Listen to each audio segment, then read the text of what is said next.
Kembali di iNewsroom, kita masih berbincang seputar apakah orang yang sudah divaksin masih bisa terkena COVID-19. Ada Dr. Iris Rengganis dan juga Bupati Sleman Sri Purnomo. Tapi sebelum kepada dua tamu tersebut, kita update dulu bagaimana perkembangan penambahan harian pasien positif pada hari ini. Hari ini ada penambahan sebanyak 13.632 pasien, sehingga pasien yang terkonfirmasi sudah 965.283. Ada 8.357 yang sembuh sehingga total menjadi 781.147. Tetapi yang meninggal tetap banyak, hari ini ada 250 orang.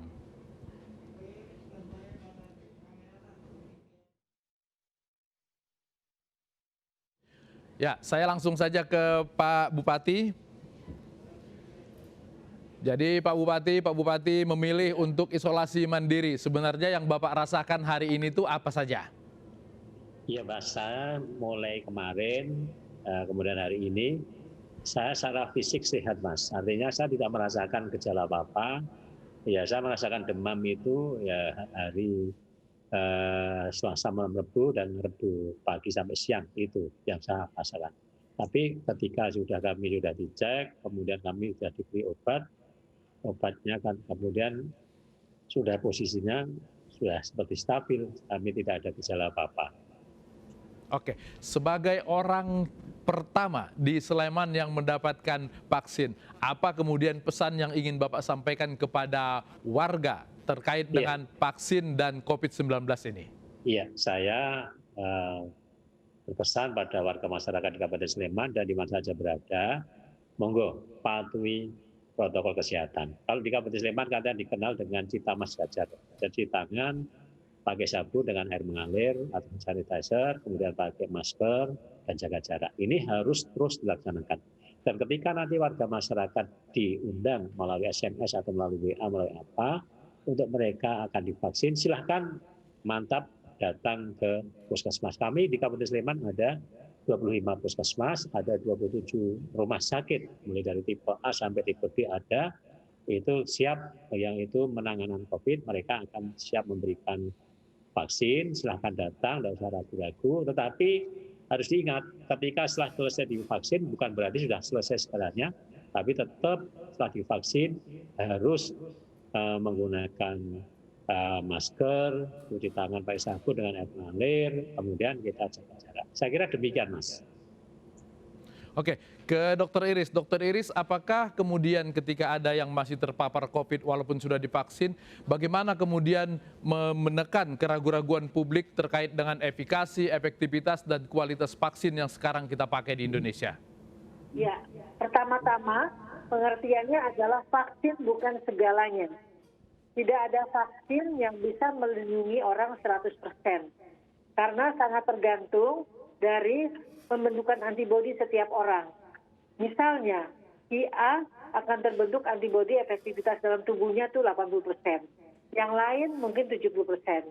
Yang lainnya lagi mungkin 90%. Jadi masih ada sekian persen yang bisa tertular. Tapi kalaupun tertular, itu akan lebih ringan dibandingkan bila mana orang itu tidak divaksinasi.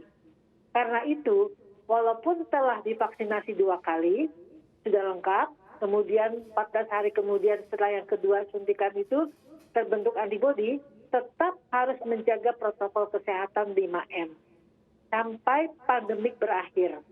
Jadi kalau pandemik belum berakhir, tetap vaksin itu hanya salah satu senjata ya, tapi bukan segalanya. Orang sering berpikir sudah divaksin kebal, kemudian tidak perlu protokol kesehatan. Tetap harus menjaga protokol kesehatan sampai pandemik berakhir.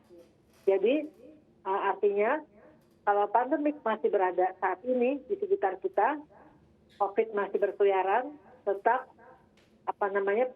protokol kesehatan tetap harus kita jalankan. Tidak bisa tawar-tawar. Disiplin penting sekali saat ini. Tetap jalankan 3M. Oke, ke Pak Bupati lagi. Pak Bupati, bagaimana kemudian jalannya proses vaksinasi di Sleman saat ini setelah Bapak terkena COVID ini? Ya, jalan vaksinasi tetap jalan seperti biasa, Mas. Kami kan pertama itu baru mendapatkan jatah 12.200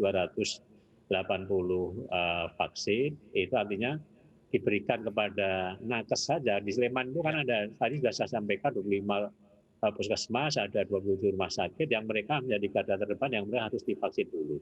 Datanya mereka itu lebih dari 13.000, tapi vaksin yang datang baru 12.280. Jadi artinya untuk tahap pertama aja masih kurang, dan ini harapannya selesai 1 bulan atau berapa yang sudah diprogramkan, mudah-mudahan itu bisa berjalan lancar, tidak ada hambatan apapun. Sudah ada pemberitahuan kepada Bapak tentang jadwal vaksin kedua? Belum. Kalau menurut dokter, mudah-mudahan saya nanti setelah selesai isolasi mandiri, kan rentang waktunya kan antara 14 sampai 28 hari. Artinya nanti kan kalau saya di tanggal 28 saya sudah tidak bisa mencapai karena saya mungkin masih diisolasi. Dan nanti setelah isolasi mandiri ya saya mintanya untuk disempurnakan supaya vaksin saya 2 kali bisa selesai gitu. Artinya satu jatah saya kepada orang lain kan tidak ada artinya. Tadi kata dokter Iris tidak, nanti Bapak diundur tapi masih tetap jatahnya Bapak sebetulnya ya. Dokter Iris, tadi yang menarik adalah vaksin bukan segalanya. Apakah andai kata nanti menurut hitungan kekebalan itu sudah terbentuk setelah 28 hari vaksin, sikap warga harus tetap ketat menjalankan protokol kesehatan? Ya, tetap ketat, tidak bisa ditawar-tawar. Karena vaksin kan tidak 100% pada setiap orang. Tidak ada perlindungan vaksin yang 100%. Walaupun 95%, 5%-nya masih bisa terkena. 98%, 2%-nya masih bisa terkena. Tapi tiap orang berbeda-beda dalam pembentukan imun sistemnya. Meskipun ada penyimpangan-penyimpangan kecil seperti ini, tetap saja menerima vaksin itu jauh lebih baik daripada tidak menerima vaksin, dokter ya? Ya, betul. Baik, Pak Bupati, mudah-mudahan segera sembuh. Terima kasih sudah bergabung di iNewsroom malam ini. Terima kasih juga buat Dr. Iris Rengganis. Mudah-mudahan penjelasan ini menguatkan publik untuk mau menerima vaksin COVID-19. Terima kasih. Suasana haru menyelimuti prosesi tabur bunga pesawat Sriwijaya SJ182.